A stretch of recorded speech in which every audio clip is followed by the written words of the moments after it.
¿Qué rumbo está tomando el sistema financiero mundial? Esto es Realpolitik Room. Bienvenidos.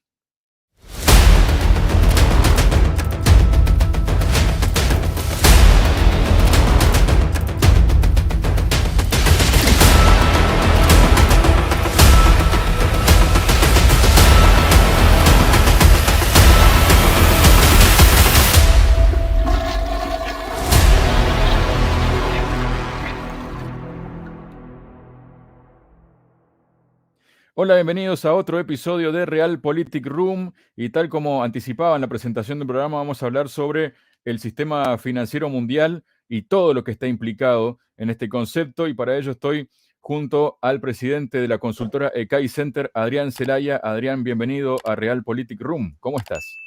Hola Javier, estupendamente. Como siempre, encantado de estar contigo. Muchísimas gracias, Adrián. Y antes de empezar, o para empezar, mejor dicho, ¿no?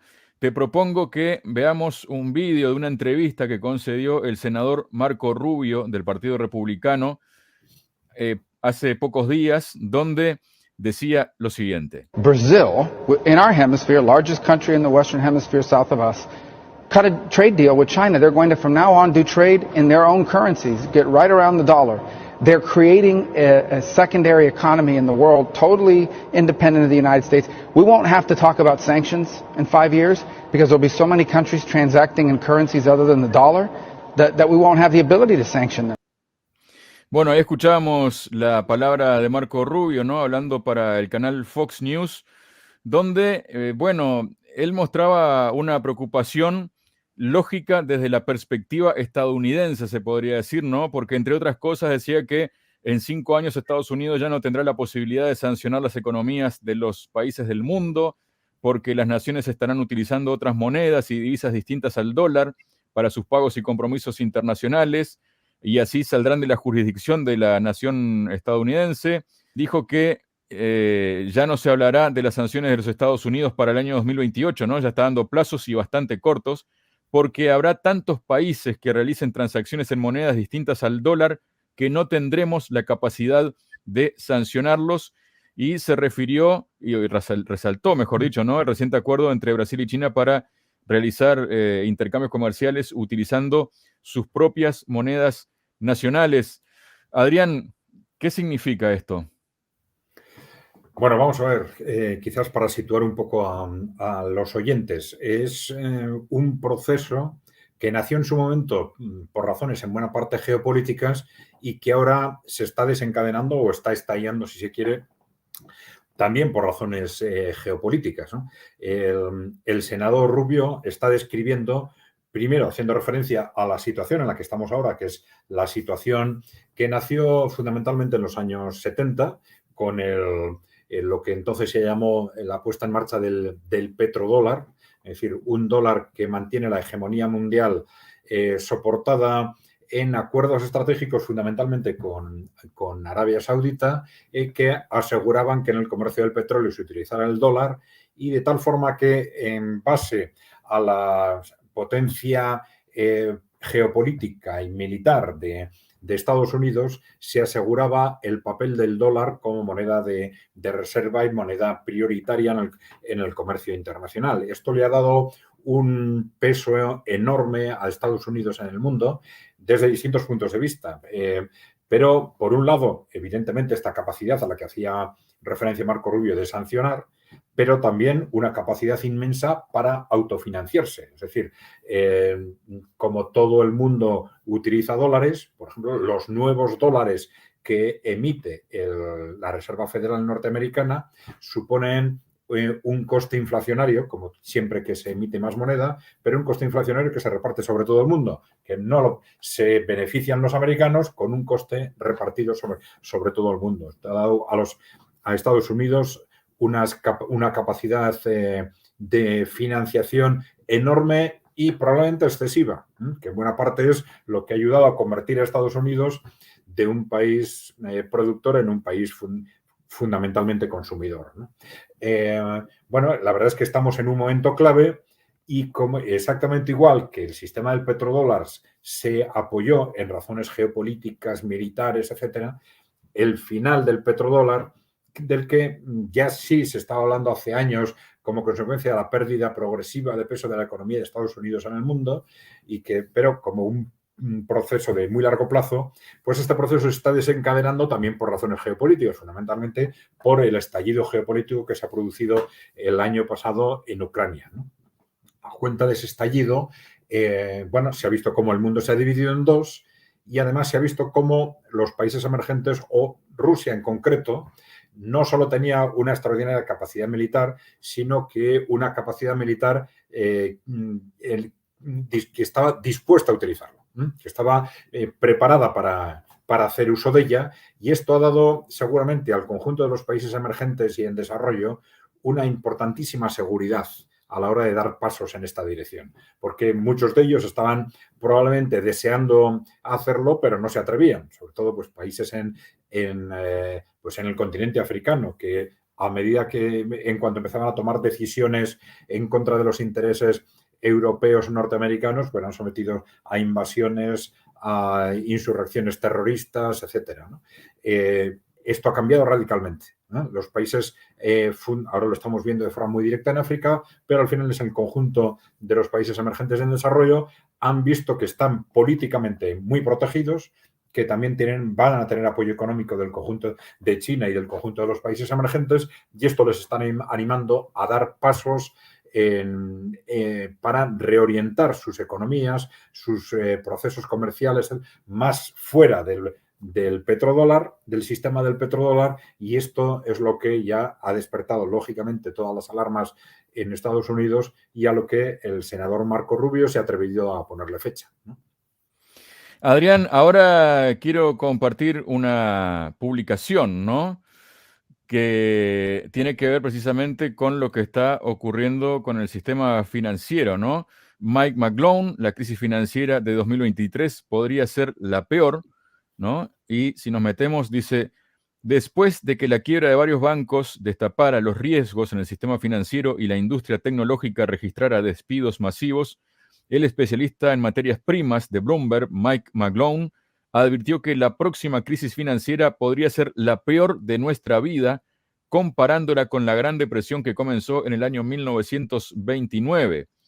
De hecho, McGlone explicó que la situación actual de los mercados mundiales se parece mucho a la que precedió a la recesión de 1929-1939, y yo comento entre paréntesis acá que fue, digamos, lo que precedió a la Segunda Guerra Mundial, ¿no? Pero que también dice amenaza con ser aún peor, según declaró David Lean en una entrevista retransmitida este 4 de abril. Como señaló, está casi seguro que la recesión empezará pronto en algún momento y la deflación duradera es quizás un riesgo mayor que la inflación en este momento, ya que esta crisis financiera está mostrando signos de reflejar la caída de 1929 en escala.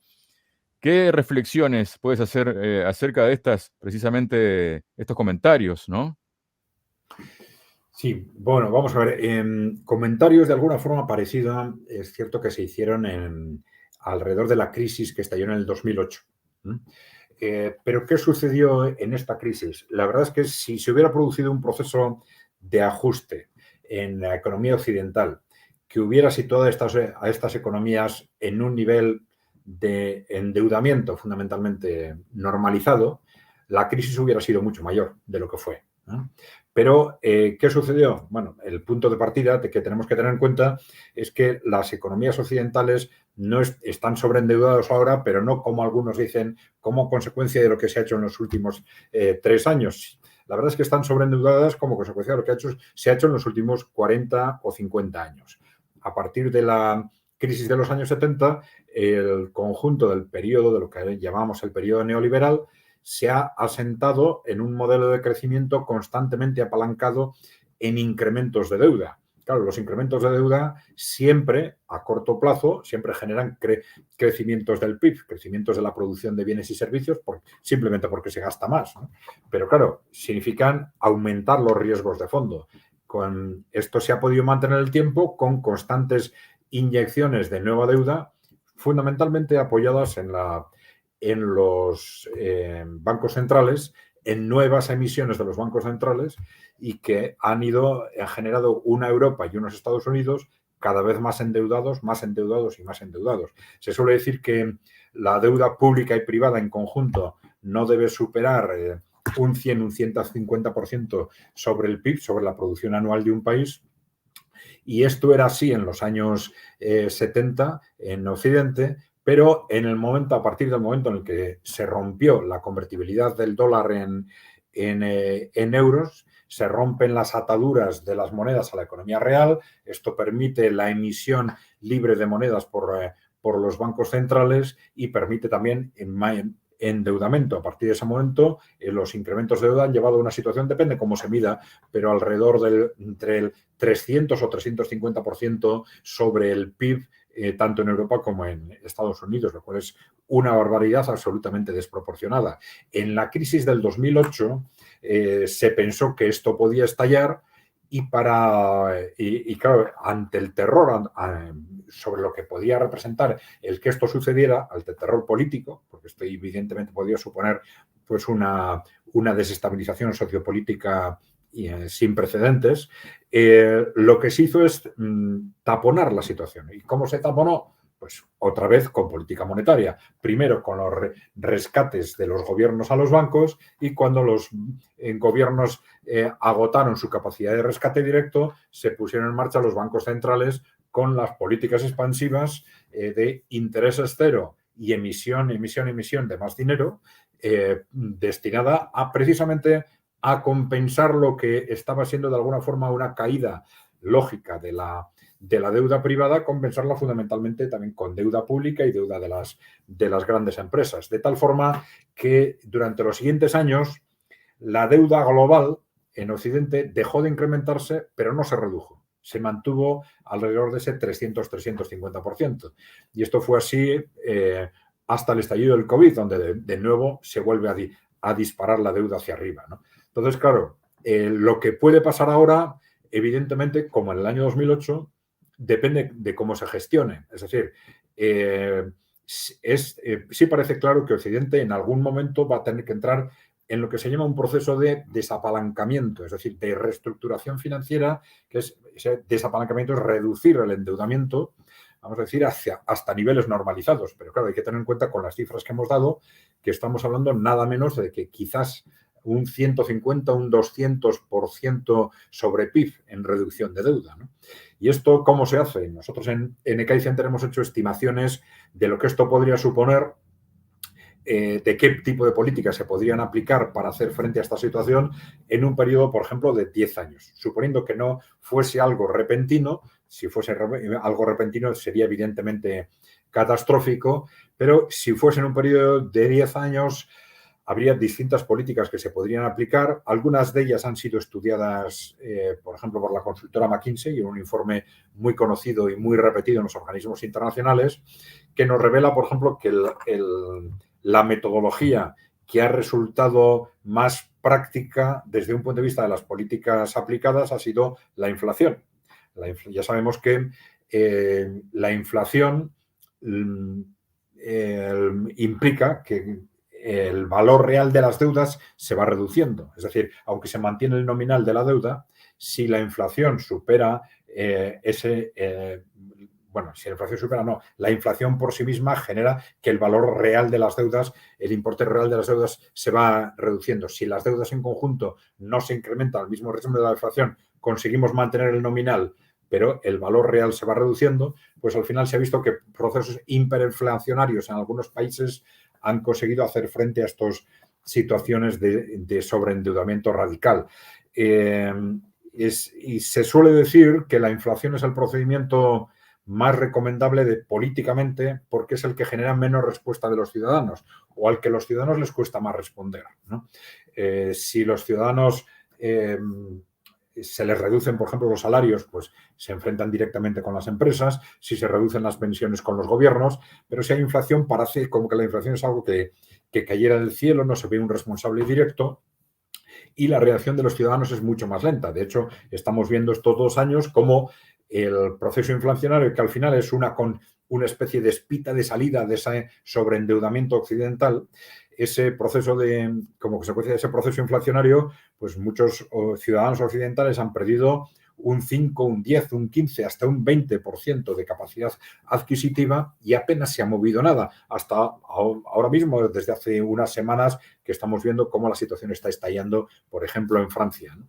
Pero la respuesta se entiende que utilizando la inflación frente a otras vías, pues es políticamente mucho más eficiente. Nosotros hemos analizado también este tema desde dos puntos de vista. Es decir, claro, el impacto puede ser muy distinto si ese 200, 150 o 200% sobre PIB en el que hay que reducir la deuda para normalizarla, si se proyecta sobre los ciudadanos, que es lo que las élites van a intentar siempre hacer, o se proyecta sobre los inversores financieros, lo cual podría amortiguar el impacto sobre los ciudadanos y sobre la economía real. Pero claro, esta es una decisión claramente política y que va a depender, que necesitaría un cambio político estructural, tanto en Europa como Estados Unidos, que en este momento es casi impensable, vamos a decir.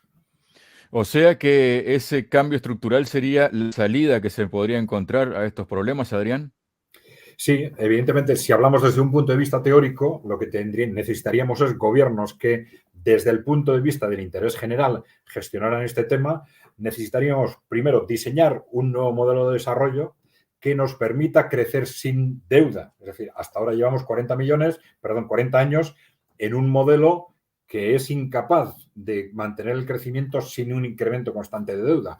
Necesitamos un nuevo modelo que nos permita crecer sin incrementos constantes de deuda y luego diseñar una estrategia para hacer frente a la deuda que ya tenemos acumulada. Y eso hacerlo desde el punto de vista de los intereses de los ciudadanos, que sería, lógicamente, dentro de lo posible, hacer recaer en un periodo razonable de, por ejemplo, 10 años, hacer recaer el coste de esa reducción de deuda fundamentalmente sobre los inversores financieros, el sistema bancario, en cierta forma los bancos centrales. Pero claro, esto probablemente requeriría, entre otras cosas, o la nacionalización de la banca o una intervención, por lo menos una intervención muy directa del sistema bancario, ¿no? Pero bueno, al final hay un tema político de fondo, desde luego, imprescindible para gestionar eso eficientemente, ¿no? De lo que dices, Adrián, entonces, lo que está claro es que el sistema financiero mundial, los bancos centrales tienen que actuar de una forma casi que diametralmente opuesta a lo que hicieron con las políticas expansivas en la gran crisis de 2008, porque de otra manera, esa crisis que no fue cerrada del todo podría agravarse. ¿Hasta qué punto? No solo ya para los bancos en sí, sino también para los ciudadanos de a pie, Adrián.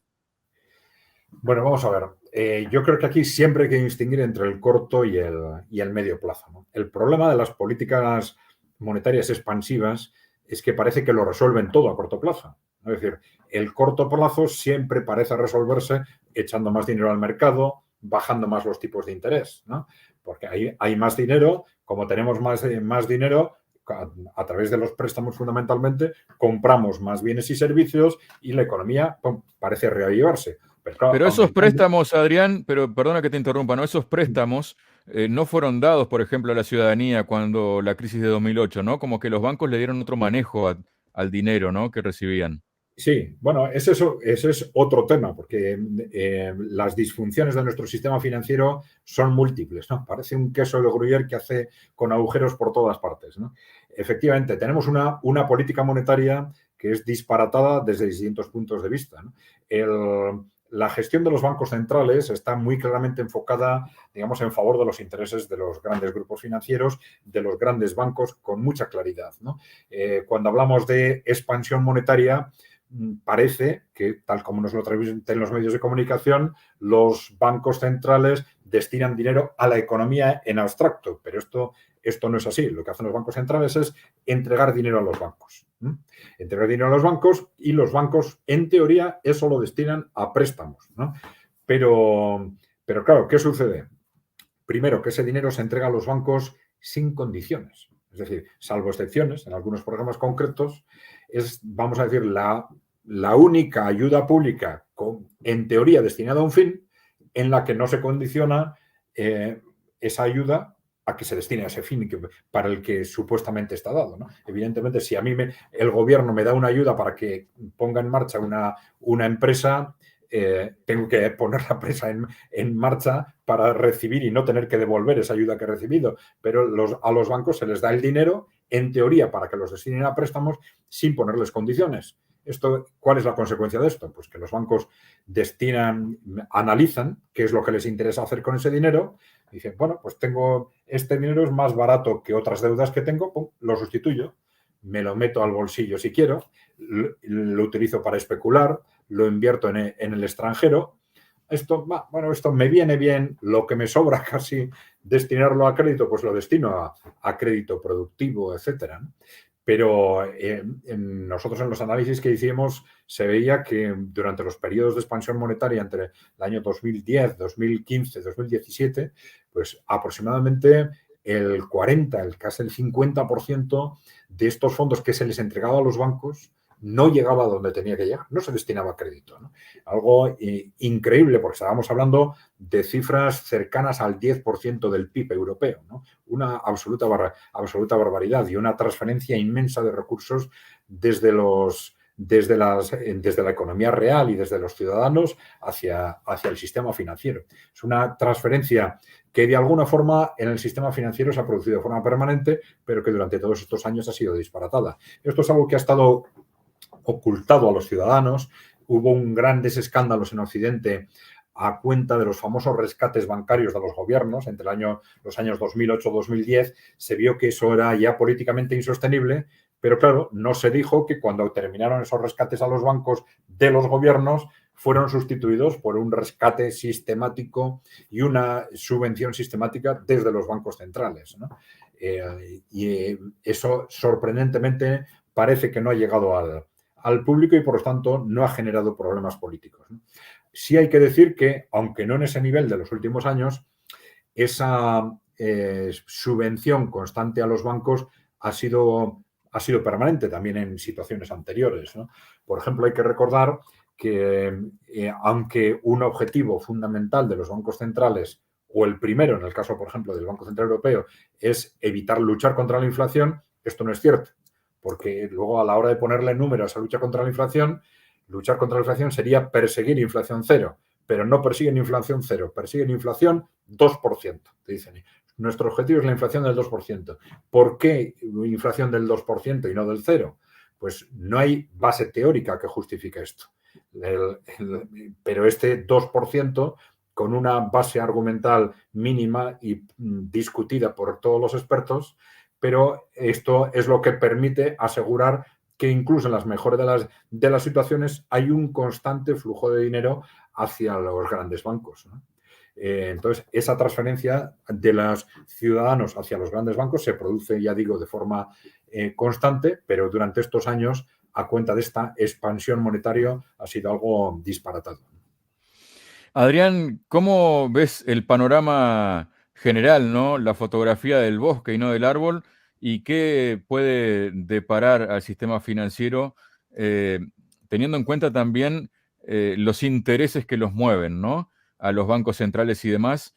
¿Cómo ves que puede, digamos, transitar esta situación? ¿Hacia qué rumbo?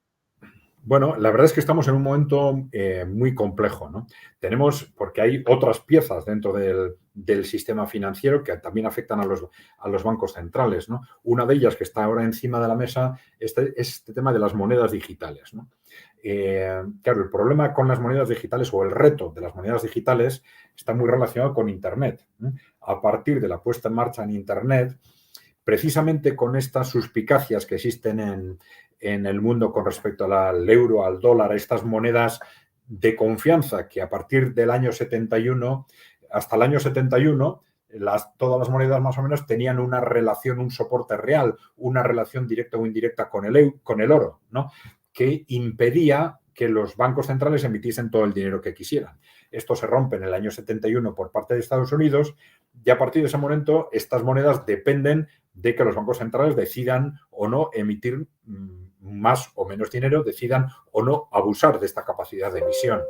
La constancia es que tanto Europa como Estados Unidos de hecho han abusado y esto ha generado que en los últimos años pues cada vez más se esté hablando desde distintos ámbitos, pues por ejemplo apostando por el oro como una referencia real a la que tendrían que atarse otra vez las monedas y, por ejemplo, que ha generado un creciente interés por las criptomonedas, precisamente con este tipo de argumentos. Dicen, bueno, el euro, el dólar se asientan en bancos centrales que están constantemente abusando.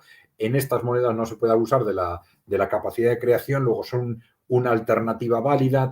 Esto ha generado seguramente la moda de las criptomonedas, además, por supuesto, de un fenómeno de Internet que ha hecho posible que estas monedas se compren y se vendan a través de Internet, ¿no?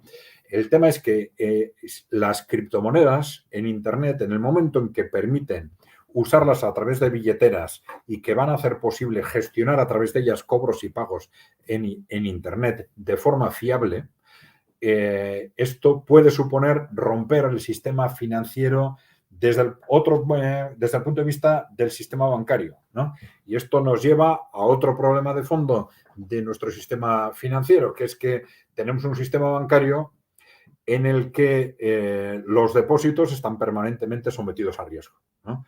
Es decir, a nosotros los bancos nos piden nuestro dinero, lo dejamos allí en depósito, nos dicen, no te preocupes, tienes aquí a tu disposición esto depositado cuando quieras, pero es mentira, porque ellos no guardan esos depósitos, lo que hacen es cogerlo y darlo en préstamo, ponerlo en riesgo, ¿no? ¿Qué ocurre? Que si ese riesgo existe siempre, incluso en las mejores situaciones, y se basa en la confianza en que no vamos a ir demasiados depositantes a reclamar nuestro dinero. Y se basa también en que no tenemos otras alternativas. Es decir, si nos ofrecieran sistemas bancarios con entidades que dicen, no, yo no voy a poner tu dinero en riesgo, lo tienes aquí depositado y está aquí, pues iríamos todos como locos a depositar nuestro dinero ahí, ¿no? El problema es que tenemos un sistema institucionalmente organizado para no poder hacer eso, ¿no? Nos obligan a poner en riesgo nuestros depósitos cuando no tendría por qué ser así, ¿no? Pero, claro, ese sistema de riesgo permanente es el que genera repetidamente crisis financieras, se basa en una especie de garantía tácita de que cuando haya problemas seguramente vendrá el gobierno a ayudarnos, ¿no? Pero claro, si de pronto empiezan a aparecer en Internet alternativas que nos permiten dejar nuestro dinero y hacer cobros y pagos sin ponerlo en riesgo, pues el dinero se va a escapar en esa dirección. Y esas criptomonedas son, desde ese punto de vista, una amenaza para nuestro sistema bancario, porque los depósitos es un problema de fiabilidad, de que empecemos a confiar en que gestionar cobros y pagos a través de esas monedas va a ser fiable. Pero esa fiabilidad se está planteando ahora como amenaza directa cuando, sobre todo desde los países emergentes, se está hablando de monedas digitales de los bancos centrales soportadas en valores reales. Entonces van a ser monedas que vamos a poder gestionar a través de yuan digital, por ejemplo, o moneda de los BRICS digital soportada en valores reales, con fiabilidad total, si nos permiten hacer cobros y pagos en Internet. Los que tenemos depositados el dinero en euros en bancos que los ponen en riesgo, vamos a sacar inmediatamente nuestro dinero para ponerlo en Internet dentro de estas monedas, ¿no? Entonces, esta es otra amenaza muy directa al sistema financiero occidental en su conjunto, que ha llevado también rápidamente a los bancos centrales de Estados Unidos y de Europa a moverse a todo correr para preparar monedas digitales alternativas, ¿no? Con lo cual, ese es otro reto que tenemos ya encima de la mesa. Con lo cual, vemos que de alguna forma los retos geopolíticos y económicos están muy directamente ligados y todo esto se está disparando en muy poco tiempo de una forma pues rapidísima, podríamos decir, ¿no? Muchas gracias, Adrián, por tu presencia hoy en Realpolitik Room. Muy bien, Javier. Gracias a vosotros. Encantado.